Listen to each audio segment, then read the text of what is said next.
Bismillahirrahmanirrahim. Assalamualaikum warahmatullahi wabarakatuh. Selamat pagi anak, kembali lagi hari ini kita akan belajar ke-NU-an dan aswaja. Yuk.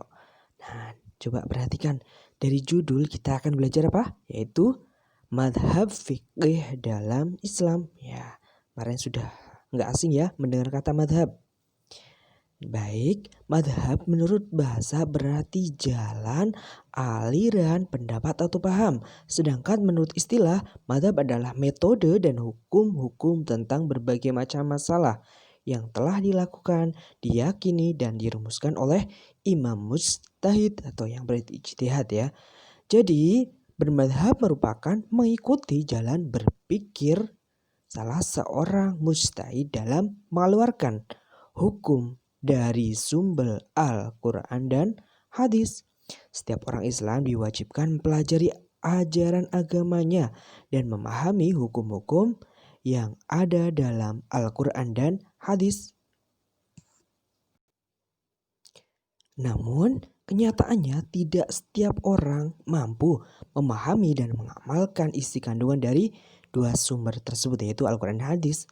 Hanya sebagian saja yang mampu melakukan hal tersebut dengan beberapa persyaratan yang ketat agar hasil ijtihadnya benar-benar dapat dipertanggungjawabkan. Nah, para imam-imam madhab itu kalau kita ya dalam NU itu ada Abu Hanifah, Imam Malik, Imam Syafi'i, dan Imam Hambali. Baik, kita akan bahas satu persatu ini.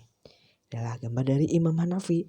Imam Abu Hanifah, nama aslinya adalah Abu Hanifah An-Nu'man bin Sabit bin Zauta At-Taimi Al-Kufi. Ya. Imam Abu Hanifah lahir di Kufah pada tahun 880 Hijriah atau 699 Masehi dan meninggal pada tahun 150 Hijriah atau 767 Masehi. Corak pengiranya beliau Imam Hanafi yaitu cenderung ke rasional. Kemudian dasar pemikiran hukumnya ya. Nah, dari Al-Quran hadis, pendapat sahabat, qiyas, ijma, istihsan, urf ya. Penyebarannya yaitu untuk Imam Hanafi di daerah Afghanistan, Cina. Ada Cina, India, Irak, Lebanon, Mesir, Pakistan, Rusia, Suriah, Tunisia, Turki, dan wilayah Balkan. Ini ya. Yang pertama Hanifah, yang kedua adalah Imam Maliki.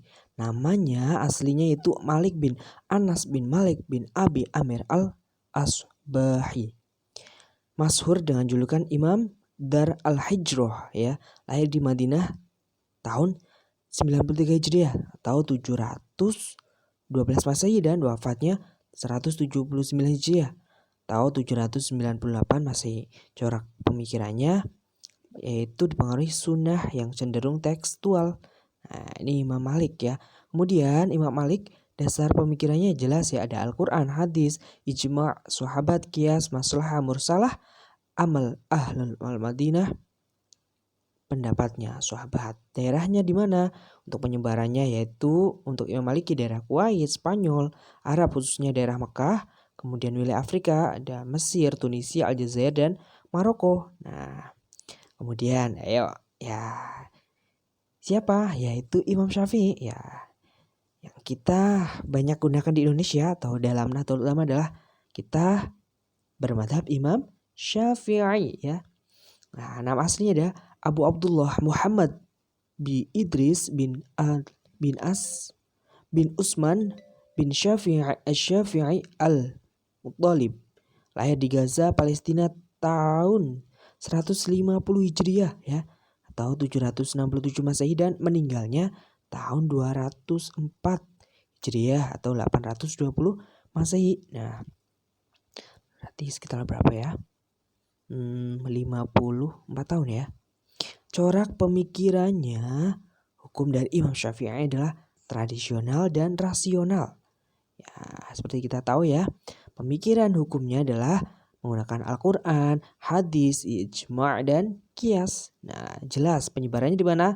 Ya, negara kita adalah Indonesia, ada Bahrain, India, Kazakhstan, Malaysia, Suriah, Turkmenistan, Yaman, Arab Saudi, khususnya Madinah, wilayah Arab Selatan, wilayah Afrika Timur, Asia Timur, wilayah Asia Tengah ya. Itu adalah madhab yang sering kita gunakan yaitu Imam Syafi'i.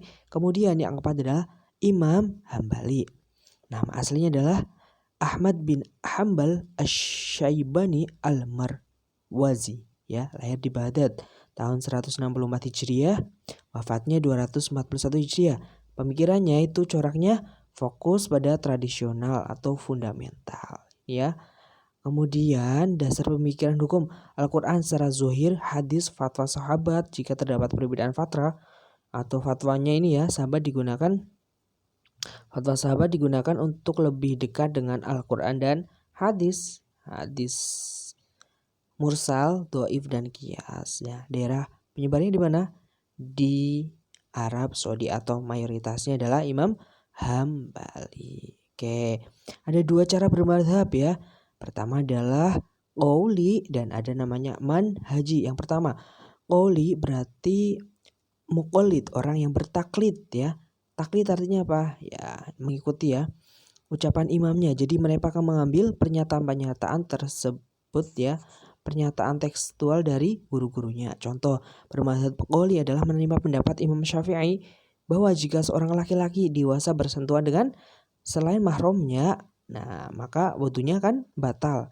Nah itu yang qauli. Kemudian yang bermadzhab secara manhaji ya, tidak mengikuti pendapat gurunya secara mutlak, akan tetapi mengikuti metode istinbat hukumnya.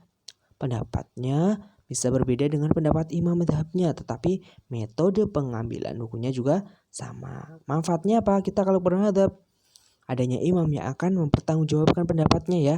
Nah, kemampuan kita dalam memahami nas ya dan metode istinbat sangat terbatas ya, memahami hukum-hukum. Untuk itu maka kita mengikuti pendapat dari keempat imam madhab di atas dari empat itu ya. Betapa pentingnya kita untuk mengikuti madhab ya. Ada yang empat ya. Untuk Indonesia insya Allah kita banyakkan adalah kita mengikuti Imam Syafi'i ya. Walaupun ya kita tetap berpegang kepada keempat imam tersebut ya. Terima kasih. Demikian tadi pembelajaran ini. Assalamualaikum warahmatullahi wabarakatuh.